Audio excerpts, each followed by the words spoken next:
10. Perseus and Andromeda. Medusa's hair. Perseus, having defeated Atlas and witnessed his transformation into a mountain, continued his journey on winged sandals. As dawn approached, he saw the vast lands of Ethiopia spread out below. His gaze fell upon a heartbreaking sight, a young woman, Andromeda, chained to a rocky cliff. A gentle breeze ruffled her hair, and tears streamed down her face, adding to her sorrowful beauty. Struck by her appearance, Perseus almost mistook her for a statue carved from marble. Landing near Andromeda, Perseus couldn't understand why such a beautiful creature was subjected to such a cruel fate. "Perseus, fair maiden, why do you bear these chains? They are more suited for a villain than someone as lovely as you. Tell me, where am I? Who are you? Why are you chained to these rocks?" Andromeda, a maiden of noble birth, felt too shy to speak to a stranger. Bound as she was, she couldn't even hide her blushing face. Tears welled up in her eyes, silently pleading for help. Seeing her hesitation, Perseus gently urged her to speak. Finally, Andromeda gathered her courage and spoke. "Andromeda, I am Andromeda, daughter of Cepheus, the king of Ethiopia. My mother, Cassiopeia, boasted of her beauty, comparing herself to the goddesses. This angered Athena, who punished us by sending a monstrous sea creature to ravage our land. As a sacrifice to appease the creature, I was chained to these rocks, awaiting my inevitable fate."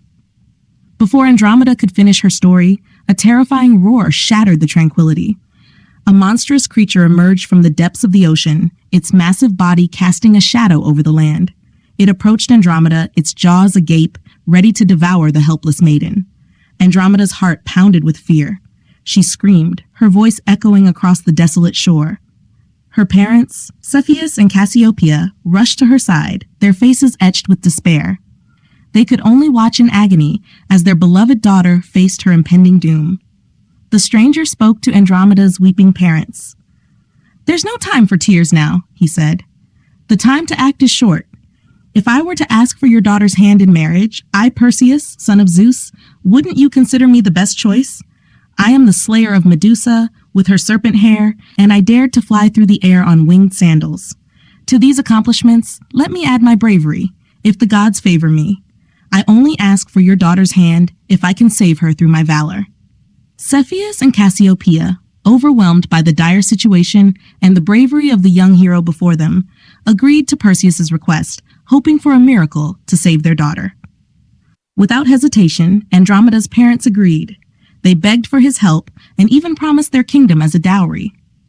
Just as a fast ship cuts through the water, the monstrous creature churned towards Andromeda. But Perseus, with a powerful leap, launched himself into the sky using his winged sandals. The enraged monster lashed out at Perseus's shadow on the water below. The fight was described like a hawk attacking a snake. Perseus, swift and agile on his wings, swooped down from above and plunged his sword into the creature's shoulder. The beast roared in pain and thrashed about, trying to shake off the winged warrior. A fierce battle ensued. Perseus, using his agility, dodged the monster's snapping jaws and slashing claws. He attacked relentlessly, striking at its exposed back and sides, leaving it mortally wounded. The creature, weakened by its injuries, lashed out in its death throes, churning the water and spewing blood. Perseus, realizing his wings could become clogged by the monster's blood, spotted a partially submerged rock. He landed on the rock and, from there, delivered the final blow. His sword found its mark, piercing the monster's heart. A mighty cheer erupted from the shore, a mixture of relief and joy. Andromeda's parents rushed to Perseus, hailing him as their savior and future son-in-law. Freed from her chains, Andromeda walked towards Perseus, both the reward for his bravery and the cause for his actions. He washed his hands in the sea, careful not to contaminate the Gorgon's head with the sand. He laid the head on a bed of seaweed, which, upon contact with the Medusa's petrifying power, instantly hardened into coral. Perseus honored the gods with sacrifices. He built 3 altars from turf, one for Hermes on the left, one for Athena, the warrior maiden, on the right, and the largest one in the middle for Zeus. A cow was sacrificed to Athena, a calf to Hermes, the god with winged sandals, and a bull to Zeus, the king of the gods. Perseus then claimed his reward, Andromeda. Without asking for a dowry, he led her away. Hymenaeus, the god of marriage, and Eros, the god of love, led the procession with their torches. Bright fires burned, filled with fragrant incense. Garlands hung from the houses, and the sounds of flutes, lyres, pipes, and joyful songs filled the air. The grand hall doors were thrown open, revealing the entire palace decorated in gold. The noble guests of King Cepheus sat down to a magnificent feast.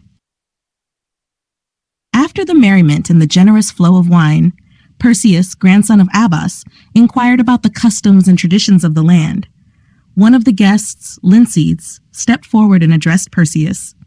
"Tell us, brave Perseus," he said, "with what great courage and skill did you manage to sever the head with its serpent hair?" Perseus began his tale. He spoke of a hidden cave beneath the cold mountain of Atlas. There, guarding the entrance, lived two sisters, the daughters of Phorcys, who shared a single eye. Using his cunning, Perseus stole the eye while they were passing it between them. He journeyed through treacherous paths and dense forests until he reached the Gorgon's lair.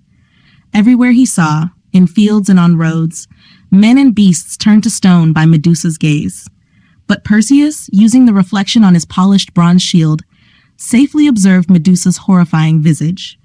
While she and her serpent slept soundly, he severed her head from her neck.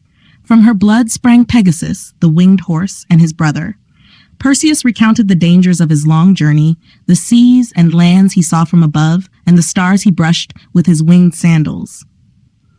Before anyone expected, he finished his story. Another guest then spoke, curious about Medusa's serpent hair. "Stranger," he said, "since you've shared such a fascinating story, tell us why Medusa, unlike her sisters, had snakes in her hair." The stranger explained, she was renowned for her beauty, desired by many suitors. Her hair was her most captivating feature, some say the most beautiful hair ever seen. But Poseidon, the god of the sea, violated her in Athena's temple. The daughter of Zeus, filled with rage, turned Medusa's hair into hideous snakes. Now she bears them on her chest, a constant reminder of the violation and a weapon to strike fear into the hearts of her enemies.